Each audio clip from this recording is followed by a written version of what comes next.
Hi കൂട്ടുകാരെ, സരിജാസ് കിച്ചണിലേക്ക് എല്ലാവർക്കും സ്വാഗതം. നമ്മളിന്നിവിടെ റെഡിയാക്കുന്നത് മത്തങ്ങ കൊണ്ടുള്ള ഒരു കുമ്പിളാണ്.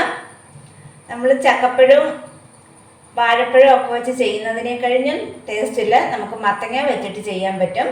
അതിനായി ഇതുപോലെ നന്നായിട്ട് വിളഞ്ഞ് പഴുത്ത മത്തങ്ങ വേണം എടുക്കാനായിട്ട്. ഇതിപ്പം 1 കിലോ മത്തങ്ങയുണ്ട്. നമുക്കിത് മുഴുവൻ ആവശ്യമില്ല. ഇതിൻ്റെ ഒരു 1/4 ഭാഗം നമുക്ക് തൊലി ചെത്തി കുഞ്ഞു കഷ്ണങ്ങളായിട്ട് എടുക്കാം. മത്തങ്ങ ഇവിടെ കഷ്ണങ്ങളായി എടുത്തിട്ടുണ്ട്. ഇനി ഇത് നമുക്ക് പാകത്തിന് വെള്ളം ഒഴിച്ചൊന്ന് നന്നായിട്ട് വേവിച്ചെടുക്കണം. വേവിച്ച് വെച്ച മത്തങ്ങ ഒരു മിക്സിയുടെ കപ്പിനകത്തോട്ട് ചേർത്തിട്ടുണ്ട്. ഇനി ഇത് നമുക്ക് നന്നായിട്ടൊന്ന് അരച്ചെടുക്കണം. വേവിച്ച മത്തങ്ങ ഒരു പാനിലേക്ക് മാറ്റിയിട്ടുണ്ട്. ഇനി അതിൻ്റെ വെള്ളം ഒന്ന് വറ്റിച്ചെടുക്കണം. കുറച്ച് നേരം ഒന്ന് വരട്ടിയെടുക്കാം. ഇനി നമുക്കിതിലേക്ക് ശർക്കരപ്പാനി ചേർത്ത് കൊടുക്കാം. ഇത് 300 ഗ്രാം ശർക്കര 1.5 ഗ്ലാസ് വെള്ളത്തിൽ അലിയിച്ചെടുത്തതാണ്. ഇതും കൂടെ ചേർത്ത് നന്നായിട്ടൊന്ന് തിളപ്പിക്കണം. ഇനി നമുക്കിതിലേക്ക് 1 ടീസ്പൂൺ ഏലക്കായും ജീരകവും കൂടെ പൊടിച്ചതാണ്, ചെറിയ ജീരകം, അതും കൂടെ ചേർത്ത് കൊടുക്കാം.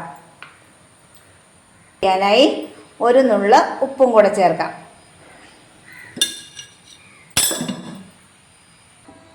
ഇതിപ്പോൾ കുറച്ച് വറ്റി വന്നിട്ടുണ്ട്. ഇനി നമുക്കിതിലേക്ക് 1.5 കപ്പ് തേങ്ങ ചേർത്ത് കൊടുക്കാം.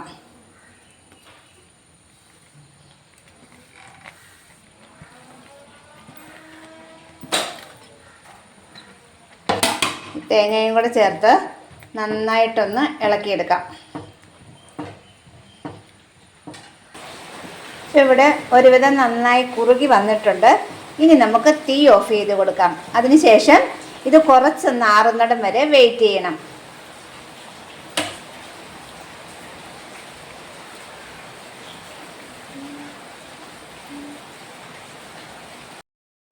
ശർക്കരപ്പാനി കുറച്ചൊന്ന് ചൂടാറിയിട്ടുണ്ട്. എങ്കിലും ഒരുവിധം നല്ല ചൂട് തന്നെയുണ്ട്. ഇനി ഇതിലേക്ക് നമുക്ക് 1/2 കിലോ റവ ചേർത്ത് കൊടുക്കാം.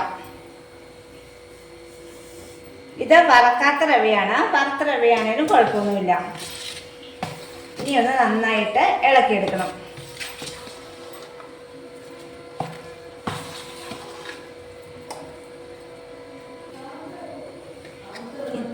ഇത് എല്ലാം നന്നായിട്ട് യോജിപ്പിച്ചിട്ടുണ്ട്.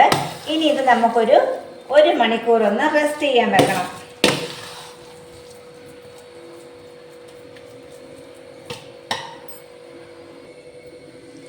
നമ്മളിവിടെ ഈ റവക്കൂട്ട് റെസ്റ്റ് ചെയ്യാൻ വെച്ചിട്ട് ഇപ്പോൾ 1 മണിക്കൂറായിട്ടുണ്ട്. ഇനി നമുക്കിതൊന്ന് വഴനീരയിൽ കോട്ടിയെടുക്കണം. സാധാരണ നമ്മൾ കുമ്പിളുണ്ടാക്കുന്നത് പോലെ തന്നെ ഇല കൂട്ടി കുറേശ്ശെ മാവതിൽ വെച്ച് കൊടുക്കാം.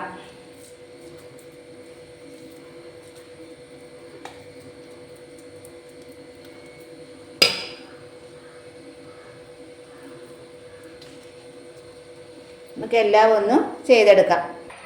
നമ്മൾ റെഡിയാക്കിയെടുത്ത കുമ്പിള് ഇവിടെ ആവി കയറ്റാൻ വെച്ചിട്ടുണ്ട്. ഇനി ഇതൊരു 20-25 മിനിറ്റ് ആവി കയറ്റിയെടുക്കാം.